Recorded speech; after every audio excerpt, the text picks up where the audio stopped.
Hi friends, இந்த video வந்து நான் ரொம்ப யோசிச்சதுக்கப்புறம் தான் சரி போடலாமா வேணாமா அந்த மாதிரி ரொம்ப யோசிச்சுட்டு சரி ஓகே போடலாம், ஒரு அவேர்னஸ் வீடியோவாக இது இருக்கும் அப்படிங்கிறதுக்காக வந்து போஸ்ட் பண்ணுறேன். இது யாரையும் அட்டாக் பண்ணுறதுக்காக இல்லை, யாரையும் தப்புன்னு ப்ரூவ் பண்ணுறதுக்காக இல்லை. இது எனக்கு நடந்த ஒரு ரியல் எக்ஸ்பீரியன்ஸை இந்த வீடியோ பார்த்துட்டு இது எனக்கும் நடக்குமான்னு நீங்கள் யோசிச்சிங்கன்னா அப்போ இந்த வீடியோட பர்பஸ் வந்து சக்ஸஸ். நான் ஆன்லைனில் கவுச்சர் பை தாரான்னு ஒரு பொட்டிக்கில் வந்துட்டு ஒரு 8 ஜெக்கின்ஸ் வந்து ஆர்டர் போட்டிருந்தேன். அமௌண்ட் வந்துட்டு அப்ராக்சிமேட்டாக ஒரு 1200 இருக்கும். பேமெண்ட் வந்து ஜிபே மூலமாக நான் வந்து பண்ணியிருந்தேன். ஆன்லைன் ஷாப்பிங்கில் நமக்கு இருக்கிற ஒரே நம்பிக்கை என்னென்னா ப்ராப்ளம் வந்தால் ரிட்டன் இல்லை எக்ஸ்சேஞ்ச் பண்ணுவாங்கன்னு தான். ஆனால் எனக்கு ப்ராடக்ட் ரிசீவ் ஆனதுக்கப்புறம் ஒரு 3 பேண்ட் வந்து நான் ஆர்டர் பண்ணாத கலர்லேயும் டேமேஜ் பீஸாகவும் இருந்துச்சு. அதை நான் இமீடியட்டாக அவங்களுக்கு இன்ஃபார்ம் பண்ண வீடியோஸ் ஃபோட்டோஸ் எல்லாம் அனுப்பிச்சு அவங்களும் வந்துட்டு அவங்க சைட்லேருந்து ரெஸ்பான்ஸ் பண்ணாங்க, நான் எக்ஸ்சேஞ்ச் பண்ணி தரேன் அப்படின்னு சொல்லிட்டு. சரின்னு சொல்லிட்டு ரிட்டன் அனுப்ப சொன்னாங்க. நானும் ரிட்டன் வந்துட்டு இங்கேருந்து கொரியர் வந்து போட்டிருந்தேன். அதுக்கப்புறம் வந்துட்டு எப்போ வரும் அப்படின்னு சொல்லி அவங்கக்கிட்ட கேட்டப்போ 1.5 மாதமாக எனக்கு அமுச்சிட்டேன், ஆன் தி வேல இருக்குது. இப்போ நீங்கள் மண்டே கேட்டிங்கன்னா தேர்ஸ்டே வரும்னு சொல்லுவாங்க, தேர்ஸ்டே கேட்டிங்கன்னா சாட்டர்டே வரும்னு சொல்லுவாங்க, சாட்டர்டே கேட்டிங்கன்னா மண்டே வரும்னு சொல்லுவாங்க. இப்படியே வந்துட்டு 1.5 மாதம் வந்து எனக்கு போயிடுச்சு. அதுக்கப்புறம் எனக்கு வந்துட்டு பொறுமை இல்லை. நான் திருப்பி கேட்டு உண்மையிலே நீங்கள் அமுச்சிட்டிங்களா இல்லையா, என்னை வெயிட் பண்ண வைக்காதீங்கிற மாதிரி நான் கேட்டுகிட்டே தான் இருந்தேன். அவங்களும் வந்து அமுச்சிட்டோம், உங்களுக்கு சாட்டர்டே வந்துடும், சண்டே வந்துடும், மண்டே வந்துடும் நான் கேட்குறப்பெல்லாம் வந்து டிலே பண்ணிகிட்டே தான் இருந்தாங்க. அதுக்கப்புறம் எனக்கும் வந்துட்டு பேஷன்ஸ் வந்து நான் ரொம்ப இழந்துட்டேன். அதுக்கப்புறமா 1.5 மந்த் ஆகி கூட அவங்க ரிப்ளை ஒழுங்கான ரெஸ்பான்ஸ் இல்லை. எனக்கு வந்து ப்ராடக்ட் அனுப்பிட்டோன்னு சொல்லிட்டு இருந்தாங்க. அதுக்கப்புறம் நான் சொன்னேன் அவங்களுக்கு வந்துட்டு நான் கன்சியூமர் கோர்ட்டில் வந்துட்டு கேஸ் போட போகிறேன் அப்படிங்கிற மாதிரி நான் அவங்களுக்கு வந்துட்டு சொல்லியிருந்தேன். அதுக்கப்புறம் அவங்க என்ன பண்ணாங்கன்னா அப்போயே ரூடாக வந்து திமிராக பதில் சொல்லிவிட்டு முடிய என்ன பண்ணுறது பண்ணிக்கோங்க அந்த மாதிரி சொல்லிகிட்டு இருந்தாங்க. அதுக்கப்புறம் நான் ஸ்ட்ராங்காக சொல்லிட்டேன். நான் வந்து வக்கீல்கிட்ட எல்லாம் பேசிவிட்டு அவங்களுக்கு லீகல் நோட்டீஸ் மாதிரி அவங்க அனுப்ப சொன்னாங்க. எல்லாம் சென்ட் பண்ணதுக்கப்புறம் உடனே அவங்க வந்துட்டு ரீஃபண்ட் வந்து பண்ணிட்டாங்க. 1.5 மாதமாக இழுத்தடிச்சு கேட்டப்போ இப்போ வரும் அப்போ வரும் சொல்லிவிட்டு நான் லீகல் நோட்டீஸ் வந்து அனுப்பிச்சதுக்கப்புறம் அமௌண்ட் வந்து ரீஃபண்ட் பண்ணிட்டாங்க. அதுக்கப்புறமா எனக்கு அந்த கேஸ் வந்துட்டு நான் ஃபாலோ பண்ணணும்னு நினச்சேன்னா ஃபாலோ பண்ணலாங்க. என்னோடய மென்டல் ஹெல்த் வந்துட்டு போயிருக்கு, என் டைம் வேஸ்ட் பண்ணியிருக்காங்க, என்கிட்ட வந்து ஃப்ராட் பண்ணுற மாதிரி பொய் சொல்லியிருக்காங்க. நான் வந்து ஃபாலோ பண்ணேன்னா எனக்கு 5,000 to 20,000 வரைக்கும் கன்சியூமர் கோர்ட்டில் வந்து வாங்கலான்ற மாதிரி எனக்கு அட்வொகேட் வந்து அட்வைஸ் பண்ணார். இருந்தாலும் எனக்கு வந்து அடுத்தவங்க காசு அப்படி வாங்குறதுல இன்ட்ரெஸ்ட் இல்லை. ஸோ வந்து கேஸ் வந்து நான் வித்ட்ரா பண்ணிட்டேன். இருந்தாலும் எனக்கு வந்து இது அப்படியே விடுறதுக்கு இது இல்லை. நான் அவ்வளோ சொல்லி கூட அவங்க ரொம்ப ரூடாக ரொம்ப இதாக வந்துட்டு ரிப்ளை வந்து பண்ணியிருந்தாங்க. அது எனக்கு சுத்தமாக பிடிக்கல. ஒரு கஸ்டமர்கிட்ட இப்படி தான் நடந்துப்பாங்களான்னு சொல்லி தெரியாது. இந்த மாதிரி நம்ம கன்சியூமர் கோர்ட்டுன்னு போயிட்டேன் அப்படின்னு சொன்னதுக்கப்புறம் தான் அவங்க ரீஃபண்ட் வந்து பண்ணாங்க. ஸோ எனக்கு தெரியல எத்தனை பேர் இவங்கக்கிட்ட ஏமாந்துருப்பாங்க, எத்தனை பேர் வந்துட்டு இதை அப்படியே விட்டுருப்பாங்க. ஒரு சின்ன அமௌண்ட்டு தான் இது, இருந்தாலும் நம்ம அப்படியே விட்டுட்டோம் அப்படின்னா அவங்க எத்தனை பேர்த்த இந்த மாதிரி வந்துட்டு பண்ணாங்கன்னு சொல்லிட்டு தெரியல. ஸோ இது ஒரு அவேர்னஸ் வீடியோவாக இருக்கும் அப்படின்றதுக்காக தான் வந்துட்டு நான் வந்து போடுறேன். இதை பார்த்துட்டு நீங்கள் வந்துட்டு இவங்களால எஃபெக்ட் ஆகிருந்தீங்கன்னா எனக்கு கீழே கமெண்ட் பண்ணுங்கள். இதோட வீடியோ ப்ரூஃபுமே வந்து நான் பின்னாடி அட்டாச் வந்து பண்ணுறேன். அதுக்கப்புறம் இந்த 12,000 எனக்கு 1,200 எனக்கு ஒரு மேட்ரே இல்லைங்க. என்னை வந்து டைம் வேஸ்ட் பண்ணது, டெய்லி அவங்கள ஃபாலோ அப் பண்ணது, ப்ராப்பரான ரிப்ளை கிடையாது, கஸ்டமர்கிட்ட வந்துட்டு எப்படி பிஹேவ் பண்ணணும்னு அவங்களுக்கு தெரியல, ரொம்ப பின்னாடி என்னை விட்டது, இவ்வளோ விஷயம் அவங்க பண்ணிட்டாங்க. இதில் என்ன ஒரு நல்ல விஷயம் அப்படின்னு கேட்டிங்கன்னா, நான் 2 விஷயம் வந்து சேஃபாக வச்சுருந்தேன். ஒன்று ஜிபே பேமெண்ட் ப்ரூஃப் வச்சுருந்தேன், வாட்ஸ்அப் சேட் ஹிஸ்ட்ரி வச்சுருந்தேன். இது இல்லைன்னா இந்த ப்ராப்ளம் வந்து சால்வ் ஆகிருக்குமான்றது எனக்கு தெரியல. லாஸ்ட்டாக நான் ரொம்ப கிளியராக ஒரு மெசேஜ் வந்துட்டு அனுப்பினேன். ரீஃபண்ட் இல்லை எக்ஸ்சேஞ்ச் எனக்கு இல்லை அப்படின்னா கன்சியூமர் ஹெல்ப்லைனில் வந்துட்டு உங்களுக்கு நான் கம்ப்ளைண்ட் பண்ணிடுவேன், இல்லை கோர்ட்டுக்கு போய் நான் கம்ப்ளைண்ட் பண்ணுவேன் அப்படின்னு. அதுக்கப்புறம் தான் எனக்கு ரெஸ்பான்ஸ் ஃபாஸ்ட்டாச்சு. கொஞ்சம் ஆட்டிடியூடாக இருந்தாலும் எனக்கு ரீஃபண்ட் வந்து பண்ணிட்டாங்க. ரீஃபண்ட் வந்துருச்சு. ஆனால் இந்த எக்ஸ்பீரியன்ஸை வந்து நான் மறக்க மாட்டேன். ஃப்ரெண்ட்ஸ், இதை வந்து நான் எதுக்கு சொல்கிறேன்னா, கவுச்சர் பை தாராவை அட்டாக் பண்ணுறதுக்காக இல்லை. அவங்களோட டிலே அண்ட் புவர் கம்யூனிகேஷன், கஸ்டமருக்கு ரெஸ்பெக்ட் இல்லை, அவங்களோட இதெல்லாம் வந்துட்டு நார்மலாக நம்ம அக்செப்ட் பண்ணக்கூடாது. இந்த வீடியோட மெயின் ரீசன் வந்துட்டு என்னென்னா, ஆன்லைன் ஷாப்பிங் பண்ணுற எல்லாரும் பேமெண்ட் ப்ரூஃப் வந்து சேஃபாக வச்சுக்கோங்க. வாட்ஸ்அப் சேட் டெலீட் பண்ணிடாதீங்க. நாளைக்குன்னு சொன்னால் கண்ணை மூடிட்டு நம்பாதீங்க. கன்சியூமர் ரைட்ஸ் வந்து உங்கள் கையில் இருக்குது. சைலண்ட்டாக இருக்காதீங்க. ப்ராப்ளம் வந்து அப்போ தான் பெருசாகும். இந்தியாவில் நமக்கு வந்து கன்சியூமர் ப்ரொடெக்ஷன் இருக்குது, ஹெல்ப்லைன் இருக்குது, கோர்ட் ஆப்ஷன் இருக்குது, ரைட்ஸ் இருக்குது, எல்லாமே இருக்குது. யாரும் நம்ம மேலே எந்த ஒரு பவரும் யூஸ் பண்ண முடியாது. ஒன்ஸ் அகெயின் கிளியராக நான் சொல்கிறேன், இது என் பர்சனல் எக்ஸ்பீரியன்ஸ். வேறு கஸ்டமரை வந்து எக்ஸ்பீரியன்ஸ் டிஃப்ரென்ஸாக இருக்கலாம். இந்த வீடியோ அவேர்னஸ் பர்பஸ்க்காக மட்டும்தான். யாரையும் நம்ம வந்துட்டு அட்டாக் பண்ணுறதுக்கோ, ஃப்ராடு, ஸ்கேமன் அக்யூஸ் பண்ணுறதுக்காகவோ இல்லை. இந்த வீடியோ உங்கள் ஃப்ரெண்ட்க்கு யூஸ்ஃபுல்லாக இருந்தால் ப்ளீஸ் ஷேர் பண்ணுங்கள். வேறு யாருக்கும் இந்த மாதிரி எக்ஸ்பீரியன்ஸ் வரக்கூடாது. ஆல்சோ தப்பு அவங்க மேலே வச்சுட்டு எவ்வளோ ரூடாக பிஹேவ் பண்ணுறாங்க. யாருக்கும் இவங்கக்கிட்ட இந்த மாதிரி எக்ஸ்பீரியன்ஸ் இருந்தால் கமெண்ட் பண்ணுங்கள். தேங்க்ஸ் ஃபார் வாட்சிங். யாரும் இனி வந்துட்டு பயப்படாதீங்க. ஆன்லைன் ஷாப்பிங்கில் உங்களுக்கு இந்த மாதிரி ஏதாவது ஒரு எக்ஸ்பீரியன்ஸ் இருந்துச்சுன்னா நமக்கு கன்சியூமர் கோர்ட் இருக்குது. நம்ம ஆன்லைன்லேயே வந்துட்டு கம்ப்ளைண்ட் வந்து தாராளமாக பண்ணலாம். நான் நினச்சேன்னா இந்த கேஸ் வந்து கண்டினியூ பண்ணி என்னோடய மென்டல் இதுக்கு என்னோடய கேஸ் ஃபீ எல்லாமே என்னோடய அட்வொகேட் வந்து வாங்கி தரேன்னு சொன்னாங்க. 5 to 20K வரையும் அவங்க வந்துட்டு எனக்கு ரெஸ்பான்சிபிள், அவங்க பே பண்ணி ஆகிடும். ஆனால் எனக்கு அதை கண்டினியூ பண்ணுறதுல விருப்பம் இல்லை. யாரோட ஒரு சல்லி ரூபா கூட நம்மளுக்கு வேண்டாம்.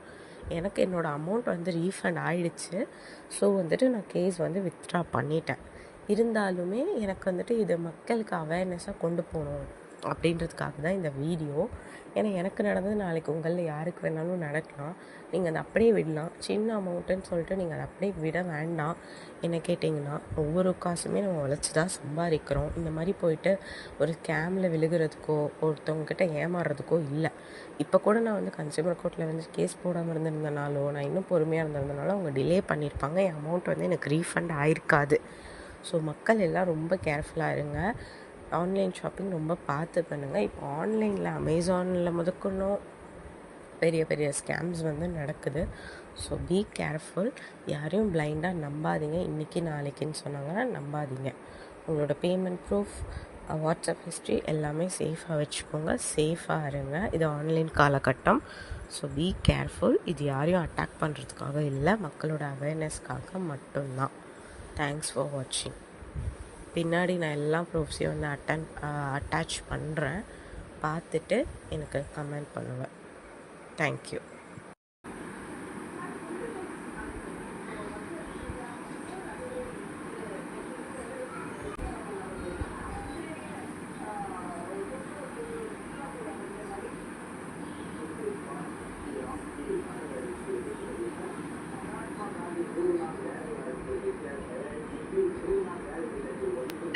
உங்களுக்கு நாளைக்குள்ள டெலிவரி ஆகிடும் மேம். பார்சல் உங்களுக்கு அனுப்பியாச்சு. சரிங்களா?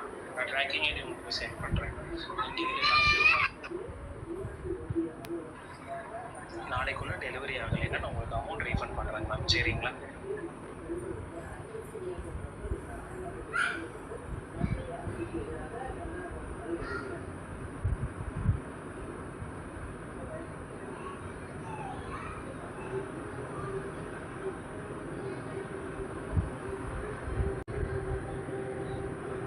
நாங்கள் வந்து தேர்ஸ்டேவே வந்து சைஸ் டீட்டெயில்ஸ் கேட்டிருக்கோம். நீங்கள் 3XLன்னு சொல்லியிருக்கீங்க. எப்போ சொல்லியிருக்கீங்க? அப்போவே சொல்லியிருக்கீங்க. பட் ஆனால் உங்களுக்கு வந்துட்டு இன்றைக்கி தான் டிஸ்பாச் பண்ணுறோம். ஓகேங்களா? நாளைக்கு தான் உங்களுக்கு பார்சல் வரும். ஓகேங்களா? நீங்கள் எக்ஸ்சேஞ்சுக்காக கேட்டிருக்கீங்க. எக்ஸ்சேஞ்ச் வந்து உங்களுக்கு சென்ட் பண்ணியிருக்காங்க. நீங்கள் எவ்வளோ பேசினாலும் வேஸ்ட்டு தான். ஒய் பிகாஸ் நாங்கள் இங்கேருந்து பார்சல் வந்து சென்ட் பண்ணியாச்சு. ஓகேங்களா? உங்களுக்கு ப்ராடக்ட் கரெக்டாக டெலிவர் ஆகிருக்கு. என்ன ரீசன்னு தெரில. நீங்கள் வந்துட்டு அதை ரிட்டர்ன் பண்ணியிருக்கீங்க. அதுக்கு வந்து நீங்கள் குயிக் ரிப்ளைல இவ்வளோ ரிப்ளை வந்து நாங்கள் பண்ணிட்டு தான் இருக்கோம். நீங்கள் மெசேஜ் பண்ணுறதுல ரிப்ளை பண்ணிட்டு தான் இருக்கோம். ரிப்ளை பண்ணாமல் இல்லை. ஆனால் ஒவ்வொரு மெசேஜுக்கும் பார்த்து தான் ரிப்ளை பண்ண முடியுங்க. எல்லாரும் மெசேஜ் பண்ணுவாங்க. எல்லாத்துக்கும் ஒரே செகண்ட்ல ரிப்ளை பண்றதுக்கு நாங்கள் எங்கள் ரோபோ சிஸ்டம் கிடையாது. ரோபோ சிஸ்டமும் வச்சிருக்க கிடையாது. மேனுவலாக நாங்கள் ரிப்ளை பண்ணிட்டு இருக்கோம். எங்களால் முடிஞ்ச அளவுக்கு கைக்கு வர மெசேஜை ரிப்ளை பண்ணிட்டு தான் இருக்கோம். சாட்டும் டிலீட் ஆயிருக்கு. நீங்கள் எதுக்காக ரிட்டர்ன் பண்ணீங்க? எந்த ரீசனுமே எங்களுக்கு ஃபர்ஸ்ட் ஆஃப் ஆல் தெரியல. சரிங்களா? நீங்கள் சும்மா நீங்கள் என்ன வேணால் பேசலாம். ஓகேங்களா? இங்கேருந்து ப்ராடக்ட் அனுப்பிச்சிருக்கிற எல்லா ப்ரூஃபும் எங்ககிட்ட இருக்குது. நீங்கள் எதுக்காக ரிட்டர்ன் அனுப்பிச்சிருக்கீங்கன்னு ஆனால் எனக்கு சீரியஸாக தெரியல. Why because of the reason பார்த்துட்டிங்கன்னா உங்களோட சாட் எதுவுமே இல்லை, டிஸப்பியர் ஆயிருக்குங்க. அது டிஸப்பியர் ஆகாமல் இருந்தது தானே எங்களால் உங்களை ஃபாலோ பண்ண முடியும். டிஸப்பியர் ஆயிருக்க சாட்டை வச்சு நாங்கள் என்ன ஃபாலோ பண்ண முடியும்? அது நீங்கள் ஆர்டர் பண்ணிங்கிற ஃபாலோ டீட்டெயில்ஸே ஃபர்ஸ்ட் ஆஃப் ஆல் இருக்காதுங்க. நீங்க ஃபோன் எடுக்கிறதுக்கு நீங்க ரிப்ளை பண்றதுக்கு மட்டும் நீங்க டைம் எடுத்துக்கலாம். நாங்க ஃபோன் எடுத்து நாங்க ரிப்ளை பண்ணலனா மட்டும் அதுக்கு நீங்க வந்து கேஸ் ஃபைல் பண்ணுவீங்க. நீங்க என்ன வேணா பண்ணுவீங்க. ஓகேங்களா? இது எனக்கு புரியல சீரியஸா. நீங்க ஆர்டர் பண்ண ₹538க்குக்கா அதுக்கு உண்டான ப்ராடக்ட் உங்களுக்கு வந்து ரிசீவ் ஆயிருக்கு இல்லையா? அதே மாதிரி உங்களுக்கு ஏதோ ஒரு ரீசன் சம்திங் அதனால நீங்க ரிட்டர்ன் அனுப்பிச்சிருக்கீங்க. அந்த ப்ராடக்ட்டோட இது நீங்க Thursday தான் எங்களுக்கு சென்ட் பண்ணியிருக்கிறீங்க. மறுபடியும் அதை உங்களுக்கு ரீஃபார்வர்ட் பண்ணுங்க. ஓகேங்களா? ரீஃபார்வர்ட் பண்றதுக்கு நீங்க Thursday தான் என்கிட்ட சொல்லியிருக்கீங்க. நாங்க வந்து ரீஃபார்வர்ட் பண்ணிட்டோம். ஓகேங்களா? அதுக்கு அந்த 600க்கு வந்து நான் ₹20,000 நான் பே பண்ணணும் இல்லைங்களா? நீங்க கேஸ் கொடுத்து நான் வந்து பே பண்ணணும். கரெக்ட்டுங்களா? தான் நீங்க வந்து மெசேஜ் பண்ணீங்கக்கா. Thursday தானே நீங்க எனக்கு மெசேஜ் பண்ணது என்கிட்ட இருக்கு. இல்லையே, நான் தான் ஸ்கிரீன்ஷாட் எடுத்து அனுப்பிச்சிட்டேன். இதுக்கு உங்க மெசேஜ் இல்லாதது நான் என்ன பண்றதுக்கா? 1 மந்த்தா நீங்க ஃபாலோ பண்றீங்கன்னு சொல்றீங்க. எனக்கு லாஸ்ட் அப்டேட் Thursday தான் நீங்க கொடுத்துருக்கீங்க.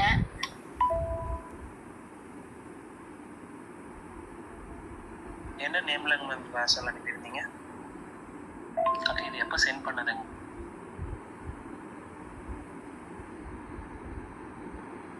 கொஞ்சம் வெயிட் பண்ணுங்க மேம். எல்லாம் லஞ்சுக்கு போயிருக்காங்க. வந்ததை நான் உங்களுக்கு செக் பண்ணி பார்த்துட்டு அப்டேட் பண்ணுறேன். அக்கா உங்களுக்கு அட்ரஸ் சென்ட் பண்ணுவாங்க. அந்த அட்ரஸ்க்கு சென்ட் பண்ணிடுங்க. அக்கா இங்கே பார்சல் வந்தது அதை நம்ம இங்கே கொடுத்துட்டு அப்படியே எக்ஸ்சேஞ்ச் பண்ணி சென்ட் பண்ணுறது. அக்கா உங்களுக்கு ஆல்ரெடி அதில் ஃப்ரம் அட்ரஸ் சென்ட் பண்ணியிருப்பாங்க பாருங்க. அந்த அட்ரஸ்க்கு சென்ட் பண்ணுங்கக்கா, எக்ஸ்சேஞ்ச் பண்ணிக்கலாம்.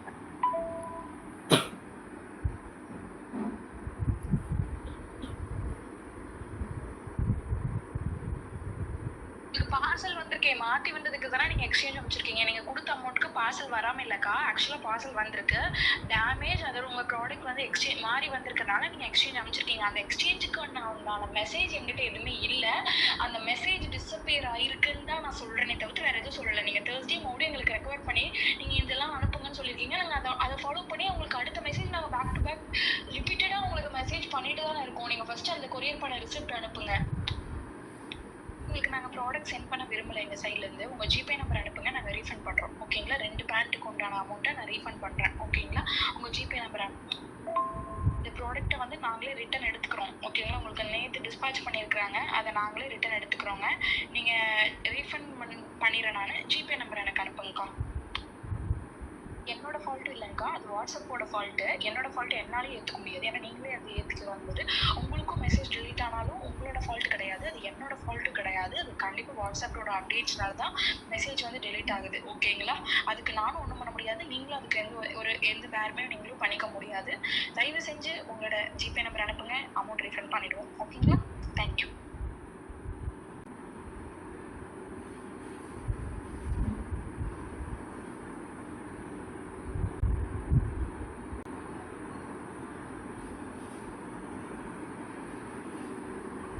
நீங்கள் ஆர்டர் போட்டிருக்கீங்க. நான் 3 பீஸ்க்கு உண்டான அமௌண்ட் கொடுத்துருக்கேன். ஓகேங்களா? 2 பீஸ் தான் நீங்கள் ரிட்டர்ன் போடணும்னு வந்து கேட்டிருக்கீங்க. ஓகேங்களா? 2 பீஸ் தான் ஃபர்ஸ்ட் ஆஃப் ஆல் நீங்கள் ரிட்டர்னே போட்டிருக்கீங்க. கரெக்டுங்களா? 2 பீஸ் தானே போட்டிருக்கீங்க நீங்கள்.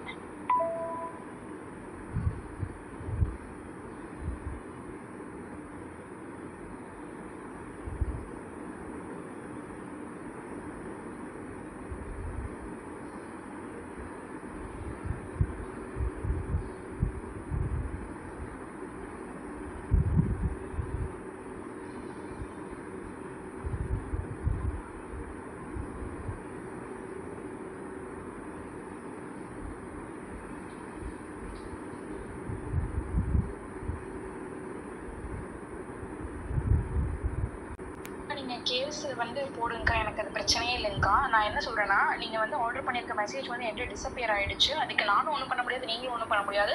நீங்கள் அதை மறுபடியும் ரீஃபார்வர்ட் பண்ணி இது நான் வந்து ரிட்டர்ன் அனுப்பிச்சிருக்கேன் கேட்டால் மட்டும்தான் என்னால் ஐடென்டிஃபை பண்ண முடியும். நீங்கள் வந்துட்டு நீங்கள் இந்த மாதிரி எக்ஸ்சேஞ்சுக்கு போட்டிருக்கீங்க அப்படின்னு சொல்லிட்டு உங்களுக்கு ஸ்ட்ரெஸ்ஃபுல்லாக இருந்தது, மைண்ட் ப்ரெஷராக இருந்தது, மென்டல் ப்ரெஷர்ஸ் வந்து இது வந்து உருவாக்குச்சு அப்படின்னா ரொம்ப சாரிக்கா, டீப்லி சாரி ஃபார் திஸ். அதே மாதிரி உங்களுக்கு பார்த்துட்டிங்கன்னா 3 செகண்ட்ஸ்க்கு உண்டான அமௌண்ட் வந்து இப்போ ரீஃபண்ட் பண்ணியிருக்கிறாங்க. ஓகேங்களா? நீங்கள் 2 பேண்ட் தான் அனுப்பிச்சிருக்கிறீங்க. ஓகேங்களா? ஆனால் நீங்கள் தான் எனக்கு இப்போ ₹134 வந்து பே பண்ணணும். அது நானும் ரொம்பவே இப்போ மென்டல் ஸ்ட்ரெஸ்ஃபுல்லாக இருக்கேன். அது அந்த ₹134 போயிடுச்சுன்னு சொல்லிட்டு எனக்கு மன வலி எல்லா வழியும் எனக்கு வந்திருக்குங்கக்கா. இப்போது நீங்கள் இந்த அமௌண்ட் எனக்கு ரீஃபண்ட் பண்ணிடுங்கக்கா. ஆனால் நான் அதெல்லாம் கேஸ் போட மாட்டேங்க்கா. நீங்கள் ரீஃபண்ட் பண்ணிடும், அதை நீங்கள் வச்சுக்கோங்க. எனக்கு அதை பற்றி பிரச்சனை இல்லை. பார்த்து அந்த கோட் செலவுக்கு வந்து அந்த ₹134 தேவைப்படலாம் உங்களுக்கு, அதை நீங்கள் வச்சுக்கோங்க. அக்கா என்னோட வார்த்தைகள் உங்களுக்கு புண்படுத்திருந்ததுன்னா என்னை மன்னிச்சிருங்க அக்கா, ஓகேங்களா? அதே மாதிரி இவ்வளோ நாள் மென்டல் ப்ரெஷர் உங்களுக்கு இருந்திருக்கும், அதெல்லாம் வந்து டீப்லி ஹார்ட்லி ஸ்வீட்லி நான் என்ன சொல்றேன்னா என்னை மன்னிப்பு கேட்டுக்கிறேன் அக்கா. உண்மையிலே மன்னிச்சிருங்க, மனசார மன்னிச்சிருங்க, ஓகேங்களா?